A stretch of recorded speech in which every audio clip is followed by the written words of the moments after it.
sikuamini yule mwanasheria alikufa ghafla. Alafu tuliumwa kwa pamoja. Mimi niko hospitali nimezimia, na yeye anaumwa kama mimi.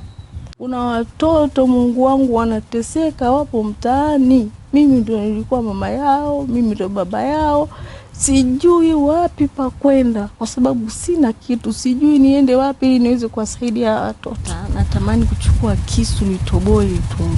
Yes, bwana, karibu sana mtazamaji. Tupo hapa kuzungumza na ndugu yetu, dada yetu. Tulishawahi kuwaletea moja kati ya story, lakini leo tumeona tuje tena kupiga naye story kwa sababu tumeona kuna mengi ambayo anayo ili aweze kushare na nyinyi wa Tanzania. Tukaona tuje hapa ili tuweze kuwafikishia haya ambayo anayo. Dada, habari? Salama. Kwanza pole kwa haya yote ambayo tunayaona na tunayasikia. Watanzania pengine walikuwa wanatamani kuthibitisha kutoka kwako wewe mwenyewe. Unajua stories zimekuwa nyingi, mambo ni mengi. Tukaona ngoja tuje ili tukusikilize wewe mwenyewe. Ndio. Ni kweli vitu vimesambaa, lakini mimi naumwa muda mrefu. Huu saizi unaelekea mwaka wa 4. Huu ni mwaka wa 4 sasa hivi, na kabla sijazungumza kwenye media nilikuwa nimejaribu sana kuwatafuta watu mbalimbali, mpaka baadhi ya viongozi, ili angalau niweze kupata msaada nyuma ya pazia huko nikatibiwe. Lakini kwa bahati mbaya kwa kweli nilikuwa sifanikiwi kwa chochote kile. Na hii ni kwa sababu hata niliposaidiwa msimu wa Magufuli kuna maneno mabaya tokea mtu mmoja tu akaongea vibaya juu yangu. Kwa hiyo ikawa watu wote wamekula kama sumu, kama Zohari tuseme ametia watu, wamekuwa na sumu katika vichwa vyao. Kwa hiyo wanakuwa hawaoni kwamba huyu mtu labda ana tatizo ama vipi, mpaka imefikia hali hii. Nimefanya kuombwa na watu wa media, umenielewa, kwa kusema kwamba hauko peke yako, Watanzania wako na wewe. Lakini nilikuwa sitaki kabisa, kwa sababu sijisikii vizuri kwamba nikiongelewa vibaya. Mtu anaona uko hospitali unaumwa, lakini anaona kama wewe huumwi, umekaa hospitali unaigiza. Kuna mtu naigiza ketimamu anasafiri kutoka hapa hadi India anaenda kuigiza hospitali, lakini kwa sababu mtu aliamua kuzungumza hivyo, kwa hiyo yale maongezi au kilichotokea kipindi kile kikanikatisha tamaa kabisa kuongea na media. Lakini baadhi ya watu wa media walivyoniona wakasema hapana. Mastara, kama unaona umehangaika hiyo miaka 4 huna msaada, basi sisi tutakusaidia kupitia media. Kwa hiyo nikakubali kufanya nao interview, nikawaeleza tatizo langu, na si tatizo kwamba limeanza tuseme labda juzi jana. Ni tatizo la tumbo, kichwa, na tatizo ambalo lina muda kama nilivyosema miaka 4. Na ni kweli hata hiyo sumu ambayo niliwekewa sumu tuseme kwenye soda, nilienda kwenye sherehe na sikuwa nimejua kusema kweli kama ile niliyowekewa kwenye soda ni sumu, ila mimi napenda sana soda. Kwa hiyo nilivyokunywa zile soda zilikuwa ngeni kwangu, ila sikuziacha. Maana mara ya kwanza nilivyokunywa ya kwanza nilitapika sana. Na tulikuwa tuna wasanii wenzangu tumezunguka tuko pamoja, nikawatapikia sana kusema kweli. Na sikuelewa kwa nini ilitokea vile. Alafu nikaomba soda ya pili, nikasema hii labda haijanipenda, naombeni soda ya aina nyingine. Kwa hiyo nilivyoletewa ile soda aina nyingine, kuna mtu nilimuona pale ambaye huyu mtu hakuniongelea vizuri. Sikumuona nini alifanya, lakini nilimuona alisema masemu ile ambaye nilimtuma mtu akachukue soda. Kwa hiyo mimi nilipomuona sikumfuatisha, yani sikufikiria kwamba kinaweza ikaja kitu kikubwa kama hivi. Basi kaja ile mimi nikainywa, haijaniletea infection yoyote. Nikaomba tuondoke kwenye sherehe. Sasa nilipofika nyumbani nikaanza kujisikia vibaya, yani nikawa navumilia tu ile hali. Baadaye nikaona kama nataka kuzima na pumzi zinakata. Kabidi niende hospitali. Nilipofika hospitali mimi nikasema food poison, labda zile soda tu zimenikataa. Maona. Akaniuliza daktari, soda gani? Nikamwambia kwa ninapopenda soda nazo hapa kwenye begi. Maona nimetembea nazo, labda unaweza kuziona au kuzijua. Daktari akasema hebu zitoe. Nilipozitoa akazifungua. Lakini nilipozifungua anajua mwenyewe alichokisikia. Yapo mimi nilisikia, lakini kwa wakati ule nilikuwa naona kwa sababu soda mpya sijai kuinywa, labda hii ndo testi yake. Waona, labda hii ndo harufu yake. Kwa hiyo sikuitilia maanani kabisa. Niliposema hivyo akasema jamani, wafu sisi fulani nani lete matoto drip sijui ya kutoa sumu, lete sijui sindano gani. Anawaambia yani kwa mlangoni, mimi niko kwenye chumba cha mapumziko. Kwa wakawa anawasemesha ambao manesi wake wanaopita, wengine wako reception. Chumba hicho nilichokuwa kikuwa mbali na reception. Mola akawa anawaita huko amepanic, yani yeye kamba kama hatari, yani Basi baadaye wakaji chap. Akaniuliza mkunywa muda gani? Nikamwambia toka sijui saa 7 usiku.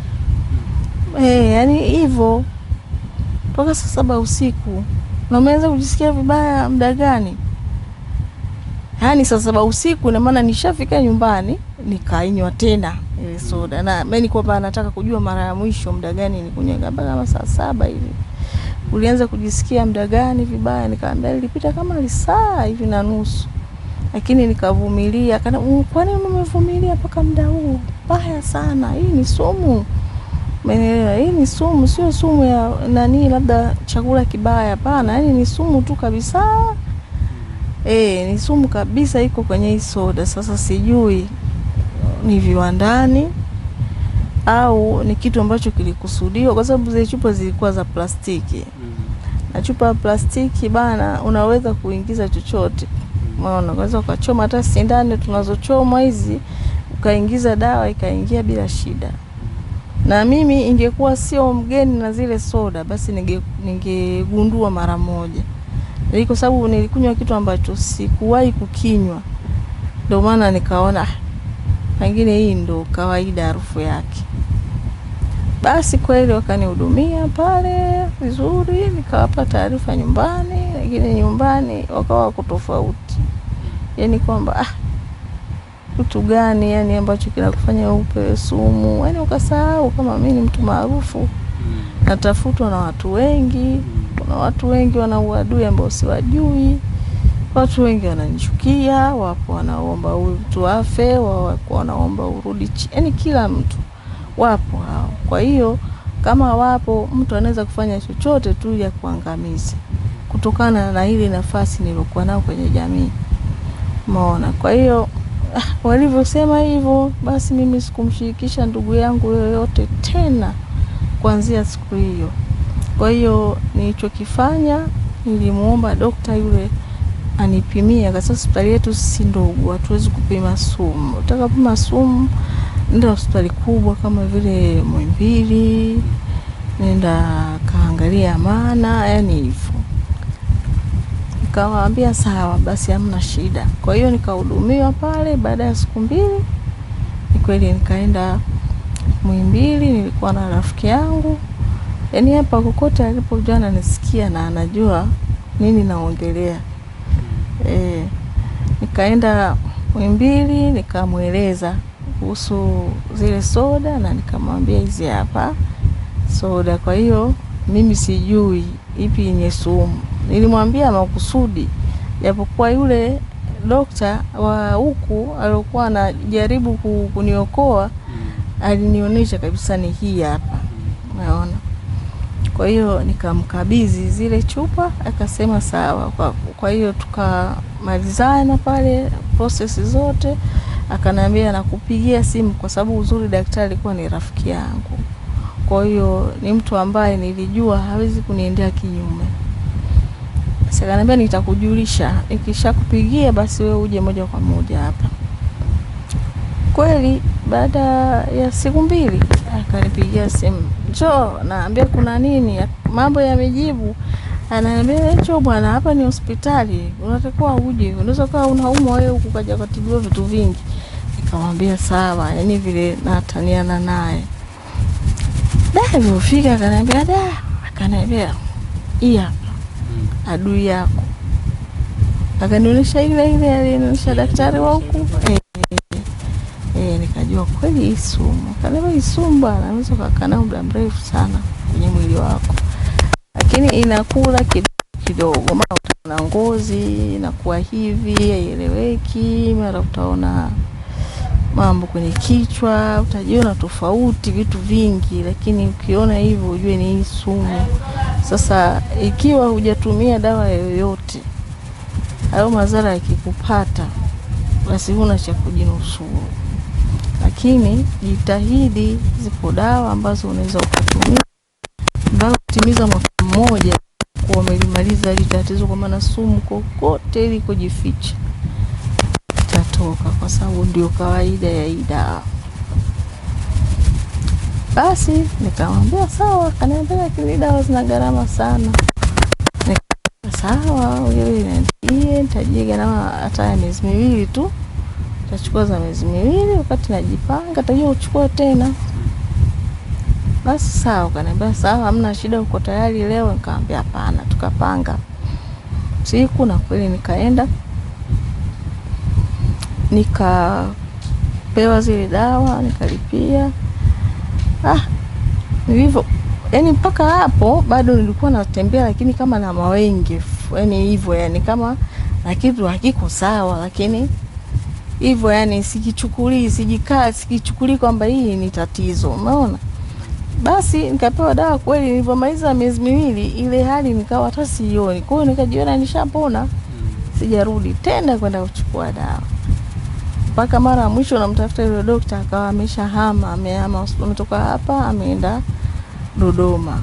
Na bahati mbaya wakati naongea naye kama wiki 2 mbele nikaibiwa, nilivamiwa na wezi, waliingia hapa wakaniibia simu na vitu vingine. Kwa hiyo ikawa habari ya yule daktari imeishia hapo, labda yeye aje kukumbuka kunitafuta. Basi baada ya hapo mimi huaga na attend na hospitali na daktari ambaye ni maalum kabisa. Kwa hiyo mimi nikawa naenda kama kawaida. Ni mwaka jana nikamwambia daktari, kama ulikuwa mwezi wa 11 hivi, nikamwambia kuna vitu vinanitokea na nikwambie tu ukweli, mimi nilikunywa sumu. Sijaimwambia yule daktari, nikamwambia nilikunywa sumu. Akashangaa. Kweli alikuwa ananitibia tu vitu, ananiandikia dawa, nikienda pale tatizo ananiandikia dawa. Nikamwambia daktari, mimi nimekunywa sumu. Kwa hiyo nikiacha kula dawa yoyote ya tumbo au ya maumivu yake ninayoyapata, natamani kuchukua kisu nitoboe tumbo. Maona, akasema basi inabidi tufanye vipimo vya ndani zaidi. Sasa nini kilikuwa kinatokea? Baada ya mimi tena kuachana na zile dawa, kujiona nimepona, nikawa sasa nikikaa hivi nashikwa na kichwa, yani kinakuja tu from nowhere. Kile kichwa kinauma, alafu najiona kabisa kama naondoka pale duniani, yani macho nalazimisha kufunga, mimi nalazimisha kutoa hivi. Umeona, kila nikitaka kufumba na yatoa hivi, lakini baadaye nakuwa nazidiwa, yani nakuwa napoteza nguvu kabisa, na huka chini naanza kutoa mapovu na tetemeka kama mtu mwenye degedege hivyo. Baada ya hapo tena na kwa sijui kinachoendelea, nakuwa nimezima kabisa. Baada ya muda nakuja kuzinduka. Wakati nazinduka watu hapo wanafanya maombi, yani kwa ile hali watu familia yangu wengi walikuwa hawajaiona, kwa hiyo hawajui hichi ni kitu gani. Mwisho akasema pana mapepo huyu. Wewe wanaita wewe shetani gani wewe? Yani wanawauliza. Kumbe mimi nikiamka sasa ninafanya maombi mwenyewe, najifanyia maombi mpaka nyumba ya 6 inasikia nafanya kwa makubwa ya ajabu. Yani kila nilipokuwa nikianguka ile nikipoteza fahamu ikinitoka ile hali, nikiamka nafanya maombi makubwa sana. Alafu yani ile ilikuwa inanitokea ninavoanguka mpaka nakuta na ile degedege mpaka mikojo inanitoka yani bila kujijua jinsi inavyokuwa imenibana, na mpaka hivyo kufikia hatua ya kupoteza fahamu, na inaweza kukaa kuanzia masaa 2. Umeona, ni saa 1 na dakika 40, saa 1 na nusu niko katika hali hiyo ya kupoteza fahamu. Kwa hiyo nikamweleza vitu vile ambavyo napitia, nikamweleza tumbo, nikamwambia tumbo langu siku likisema liume sina msalie Mtume, yani nitamaliza dawa zote za hospitali, lakini tumbo litakaa tu linanitizama vile vile, atakayeshindwa ni dokta. Na ni kweli katika safari ambazo nilizokuwa nasafiri naenda sehemu, mimi mwenyewe ndo nataja dawa fulani, natumia dawa fulani, basi napewa zile dawa, lakini dokta anakaa na mimi siku ya kwanza, siku ya pili, sasa tumemaliza dawa zote hospitali, tunafanyaje? Naambia basi acha nirudi nyumbani nikavumilie. Kweli narudi na litumbo langu limevimba kubwa. Kwa hiyo nachokifanya pale ni mimi nakula miwa na maji, sababu hakuna kitu kinaingia. Hivyo yani mpaka kidogo kidogo inaenda. Unakaa hivi siku 5, siku 7 uli kitu. Unaona? Zaidi ya maji na miwa, yani juisi ya miwa ndo sana sana. Kwa hiyo nakuwa sometimes nataka ile miwa yenyewe nitafune. Basi yani ni hali ambayo ikawa iko hivyo. Kwa hiyo baadaye nikaomba nipate vipimo, kweli kaonekana kuna tatizo tumboni. Naona na nahitajika matibabu, na matibabu yake sio madogo. Kwa hiyo haraka sana mimi nikakimbilia India, ambapo kwenye hospitali nimeshatibia zaidi ya mara 5. Yani kifupi, na hata India na hospitali na utibiwa maalum na madaktari maalum. Kwa hiyo nikawasiliana nao, akaniambia kosa la kwanza ulofanya Wastara, wewe ulikuwa na tatizo la misuli na yani mishipa na mifupa, na tulikuomba kila baada ya mwaka mmoja, yani hapo ndo siku nyingi, urudi paka hakikisha hii hali imekaa sawa. Lakini mpaka tunavyoongea na wewe sasa hivi una miaka 7 hujaja. Kwa hiyo na ikatokea kama hivi unasema mambo ya sumu, kwa hiyo mambo yamerundikana kweli kweli. Sasa mimi sitaki kusikia naongea na wewe kwenye simu, nataka kuongea na wewe uso kwa uso. Njoo tuone tatizo ni lipi, tunatibia. Kwa sababu mimi hata ukinitumia vipimo 1000 nitasoma, nitajua tatizo, lakini kama usikuja wewe hapa siwezi kusaidia chochote. Dawa unazotumia kwa daktari wako endelea ya kutumia hizo, lakini fanya mpango haraka sana uje. Tafuta dola 22,000, chukua watu wako, njoo haraka sana. Hivyo yani, lakini vipimo tayari nishampima, nishamtumia na kashajua hivyo. Wakati wao ananiambia haraka sana ni mwaka jana mwezi wa 11. Kamwambia sawa. Kwa hiyo kwa sababu sikuwa na kitu, manake hiyo ndani ya miaka 3 hiyo nimeumwa, nilikuwa naumwa magonjwa ya kubadilika yani. Yes, kwamba nikauza kila kitu nilichonacho, kila kitu. Yani hapa ulipokuja unavyoona hapa hii nyumba na hivyo unavyoviona ndo vitu pekee nilivyonavyo. Sina kingine chochote kile. Yani sio vifaa vya production, sio usafiri nilikuwa na, sio shamba, sio chochote kile mali ambayo nilikuwa nayo. Lakini bado sikufanikiwa sababu kaika kila sehemu. Bado sikufanikiwa kuiondoa ile hali. Kwa hiyo nilivyoambiwa hivyo, nikijiangalia nimeuza kila kitu, sina pesa, basi mimi nikanyamaza, nasubiri kufa kabisa. Yani ushajikatia tamaa. Ndio hivyo, siku nyingine napelekwa mpaka hospitali, niko sijui, naekewa mpaka oxygen hivyo yani. Kwa hiyo ikawa ndo maisha yangu yani, kwamba nakaa hata mwezi haupiti lazima tu yani utatokea magonjwa ya ajabu tu mpaka napelekwa hospitali. Basi sasa mwaka huu mwanzo kama mwezi wa pili hivi nikaenda tena kwa daktari wangu hapa.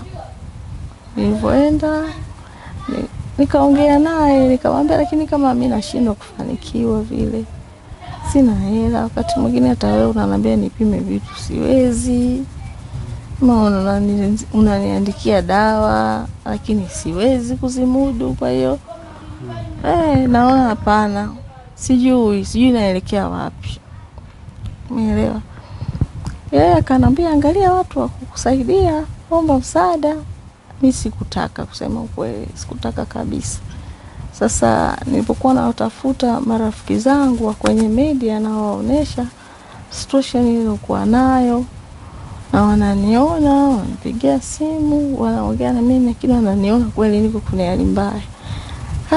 Kuna dada mmoja anaitwa Imelda akasema hapana, mimi sikubaliana na hiyo hali yako. Wewe wastari unajikatia tamaa kabisa. Kwa nini unajikatia tamaa? Mbona Tanzania hawezi kukuacha? Nikamwambia Watanzania wengi wamenitukana sana, wamenisema mara mwizi, lakini hawajui from nimepata ajali napitia mateso gani, na hawajui kila mwaka napitia mateso ya aina gani katika kila aina ya maisha yangu, kila kona ya maisha yangu, kwamba kuna vitu gani vinanitokea kiasi kwamba mtu mpaka unafika unasema una tatizo, basi ujue yani umefika mwisho. Kwa sababu kama ingelikuwa ni kusema, basi ningekuwa naomba msaada kila mwaka ili niende kama nilivyopewa maelezo na madaktari. Lakini kwa sababu iliniumiza ile kutukana mara ya kwanza, kwa hiyo nikawa tayari mimi kama kifo kinakuja kinijie tu hivyo kabisa, yani nikawa tayari. Kwa hiyo ule dada akakataa, ambaye anafanya yuko kwenye TV ya Global, akakataa hicho kitu, kanaambia nakuja tuongee.